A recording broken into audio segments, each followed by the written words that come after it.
Good morning. It was the year of 1965 when my mother and father would soon divorce, and they put me up to Victor Charles Buono's house in Encino, California. Apparently, Victor Charles didn't say anything to me while he was the motion picture name The Greatest Story Ever Told. And it was about the life of Jesus on April 18, 1965. We both were coloring eggs together in his kitchen for the life of Jesus on that Easter day. My Uncle Victor Charles always had William Shakespeare and his plays deep in his heart. I've always believed he paid a high price for going up to Hollywood. The money was up there in Hollywood, but William Shakespeare's words were at the Oak Globe Theater in Balboa Park, San Diego. His dear friend, actor Jonathan McMurtry, kept working at the Oak Globe Theater for nearly 50 years, and he performed in every Shakespearean play that was ever written. But who was enriched the most by the productions they acted in, it certainly goes to Jonathan McMurtry. There are some things in life that cannot buy happiness from making money, because you have to follow your heart. Victor Charles was in the television program Perry Mason on April 2, 1964, titled The Case of the Simple Simon. His role was John Sylvester Fawcett, and the executive producer was Gail Patrick Jackson. In the local newspaper in my hometown El Cajon, California, in April 1964, it printed, "Actor Victor Buono, whose home is in Encino, spent several days last week in El Cajon as the house guest of his brother and wife, Mr. and Mrs. Lewis Erica, and watched his nephew, Wayne, play ball with the Yankees in the Western Little League. Mr. Buono's latest film is The Strangler, and played recently on the Perry Mason Show. He also spent some time visiting his grandmother, Mrs. Myrtle Keller, recuperating from a broken leg." I remember looking out of the dugout during my baseball game, and I saw my Uncle Victor Charles sitting on the third row of the bleachers, and there were many people swirling around him. I think the fans saw more of him than they did the game. I can't remember which team won, but Victor Charles was the clear winner of the day. During 1964, my Uncle David Francis Buono came to live with us for a short period of time. I believe it was due to their relocation to Encino, California, that created troublesome issues for him, and he most likely had difficulties adjusting leaving his girlfriend and his friends back in San Diego. David Francis was 17 years old, and I was 11 years old, and I loved having him share my bedroom with me. Even though he was my uncle, I considered him more like a brother. It was a wonderful time then, but when he did finally have to leave and return to Encino, I was completely crushed because my favorite brother had gone away.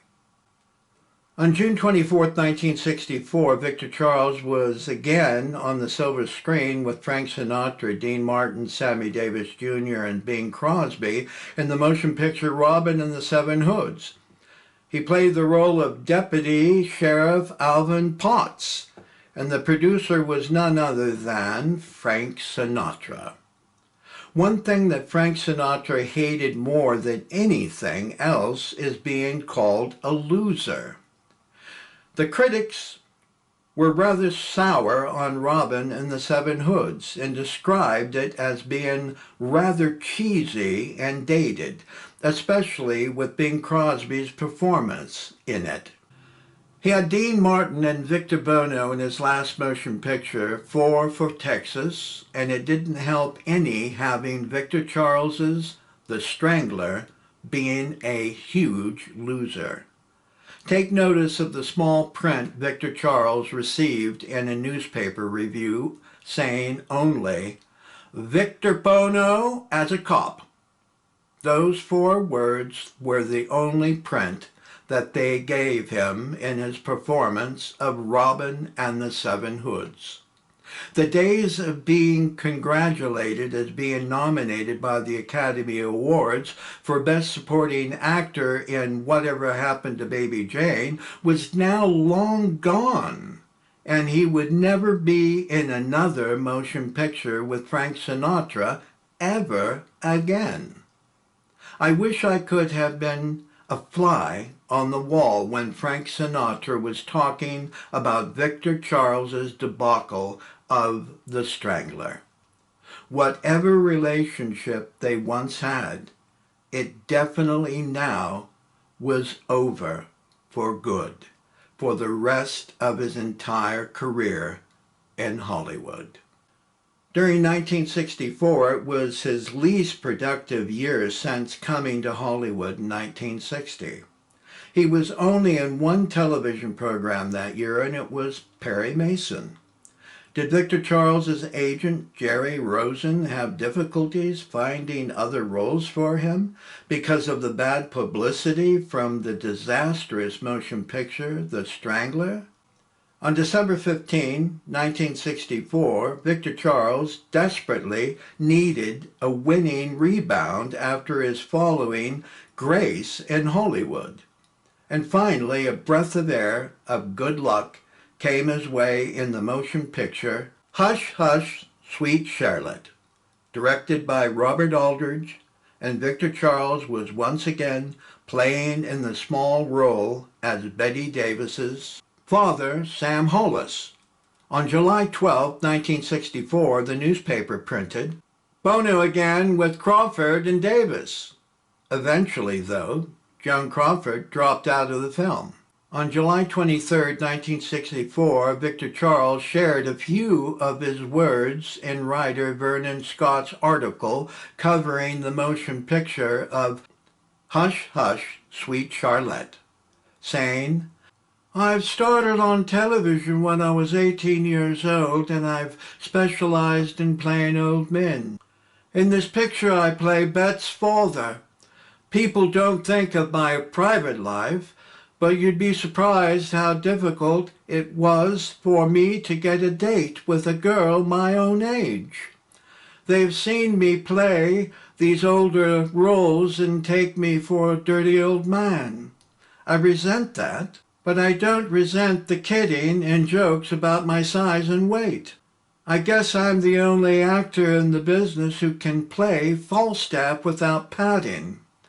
My weight doesn't bother me physically, and my doctor tells me my heart is in perfect condition. My feet get a little tired now and again, but I try to keep my weight as steady as possible.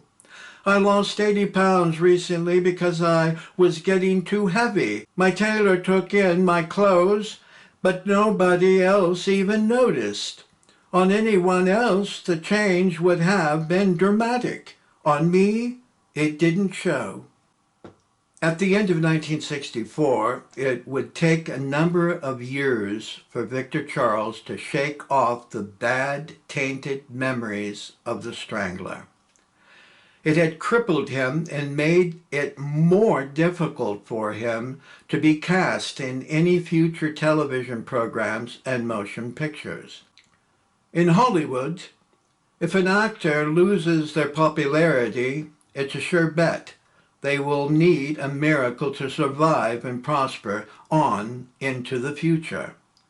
In 1965, he would be facing uncharted challenges after his Waterloo debacle movie, The Strangler, and he would be looking deeply inside his soul.